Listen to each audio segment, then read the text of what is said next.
church and everybody's body language is sort of negative and everybody's kind of defensive and doing their own thing, it creates an atmosphere.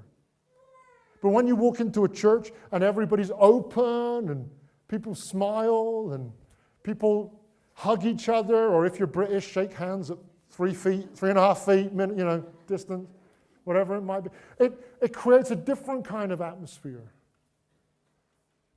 I got a friend called Daniel in the USA, and a young pastor had come out of Bible college, and he'd gone into a church that had been through a big split. It had been a large church at one time with about 1,000 people, I think, in the church.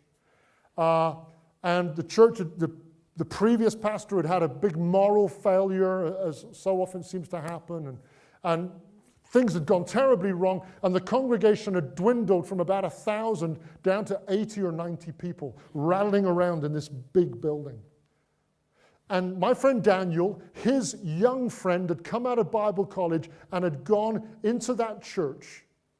And you could say the atmosphere in the church, at best, it was terrible. People were just complaining and backbiting and fighting and blaming each other for what had happened before. And this young pastor who came out of Bible college had no chance.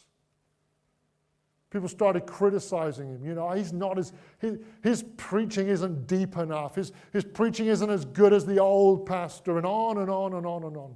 And my friend Daniel decided to go and support this young pastor.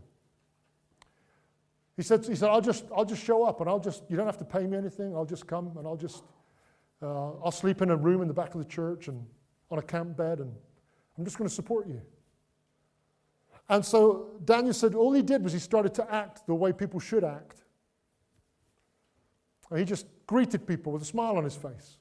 He'd walk around the church, and when he saw pieces of paper on the floor, he would pick them up and put them in the bin. He'd clean things up. He'd paint things. He would tidy things. And he would always go up to the young pastor after the sermon, and no matter how terrible his sermon had been, he'd go up to him and he'd shake his hand and say, "Thank you for bringing the word of God to us today. I know you put time into that this week. I know you studied. I know you prayed." And he would honor and build up this young pastor. Would you believe that one person can change an atmosphere? I'm telling you, one person can change an atmosphere.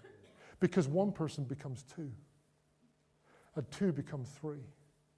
And slowly, bit by bit, Daniel gathered 2 or 3 other people. He said, "Now listen, we are going to be the happiest people in this church, even on the worst of days.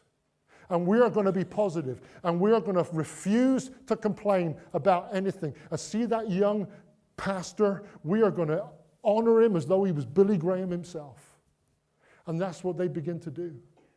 And the atmosphere in that church started to change. Things started to turn around. Then 3 became 5, and 5 became 10, and 10 became 50. And if you went back to that church today, you'd find not just a young pastor anymore. He's a few years older now. And you'd find a church that is back up into the thousands with amazing things happening. One person can change an atmosphere through their actions.